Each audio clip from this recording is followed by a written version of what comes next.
What's up? Black men must keep their bodies healthy and resilient. Before I get into the video, if there's any black man out there who's trying to become a stronger version of themselves, learn more about black history, becoming more financially literate, having and developing affirming relationships, I have a step-by-step guide that I put in the description, in the bio section of my channel. So click on that, check that out. Back to the video.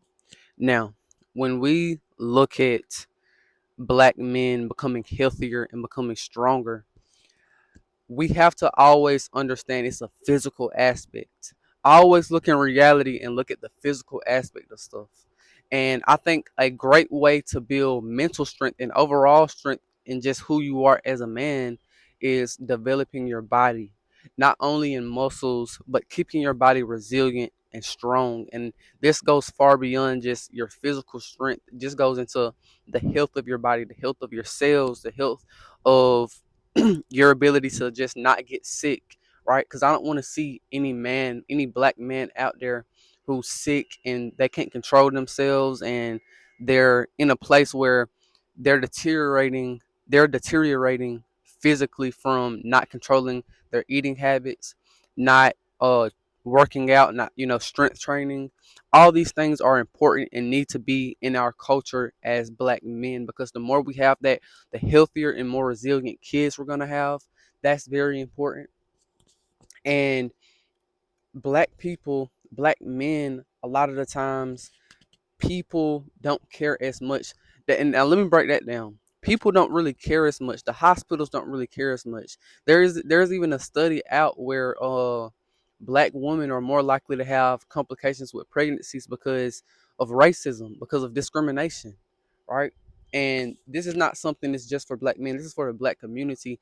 And what I'm trying to emphasize is that we have to care, because overall a lot of people just don't care and they will treat you wrong just because of your skin tone, just because of your race, right? So what we have to do is care for each other, care about ourselves, care about our physical health, our resilience in our and the resilience of our bodies and stuff. Those are things we're going to have to put attention on, because we have to stop thinking people are going to give us handouts and people are just going to treat us right. No, nobody is going to save black people but black people. Not some spiritual being that's going to come down and no. And I'm not saying there's not a spiritual being, but I'm saying that spiritual being has to be embodied by you to be a good person and to spread that through your physical being, spread that through who you are, right? So that's the thing we have to understand. And it starts with black men stepping up and we creating spaces for us to focus on these things like physical health, eating healthier. Those are things that have to be prioritized, because nowadays it's not prioritized. Nowadays what's prioritized is that or what's glorified is that, okay, you drink, you smoke, you eat unhealthy food, a whole bunch of soul food that's salty and bad for you and greasy. you know we those things like that are glorified, and that's normalized when it shouldn't be normalized. And I'm not saying that it isn't things in our culture that aren't good, but I think that when it comes to health, that's one of the things that are it's very neglected.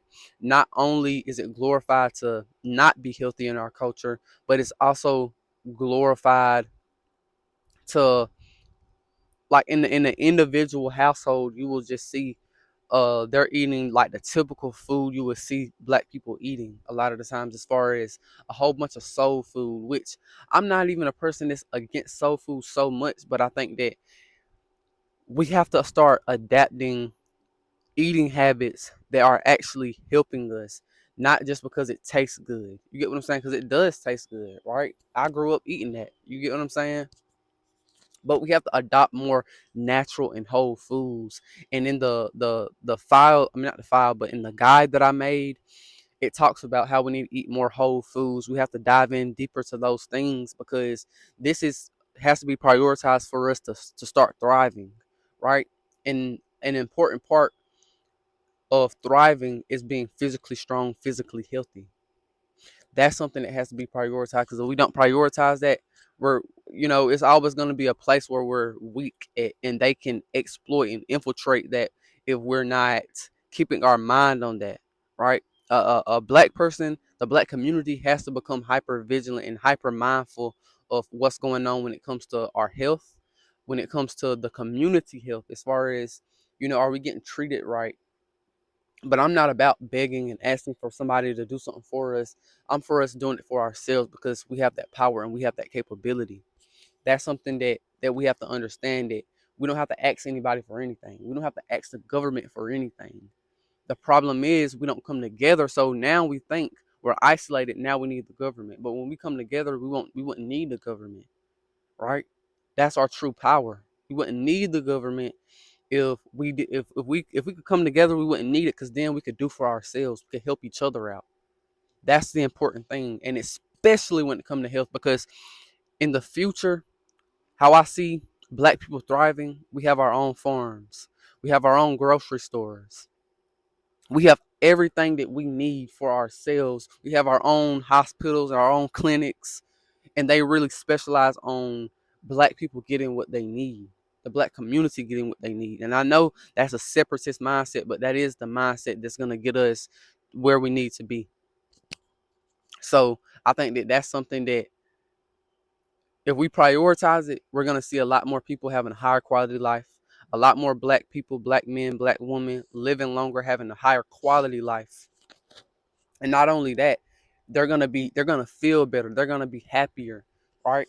And I think that that's the important thing we have to focus on. And guess what? When we feel better, we're happier, we're gonna be more inclined to come together to do things for each other. And then it has to be reinforced in the culture for us to keep doing that.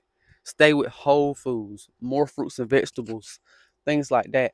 Because in the long run, if we don't fix it now, it's only gonna get worse. If we become blind, we're only going to be used and used more and more, right? Because I don't think that just because slavery ended, that the abuse ended or the neglectment ended, right?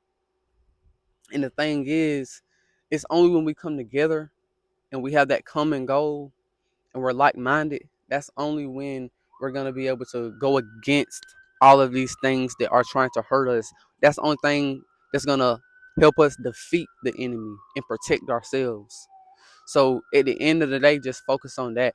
Focus on your health, and make sure your family is focusing on their health. Make sure your community is focusing on their health. And that's what's gonna get us ahead and start us. That's what's gonna get us thriving, and that's what's gonna get us powerful. So at the end of the day, that gotta be prioritized in our culture. If we don't, then it's only gonna get worse. Peace out.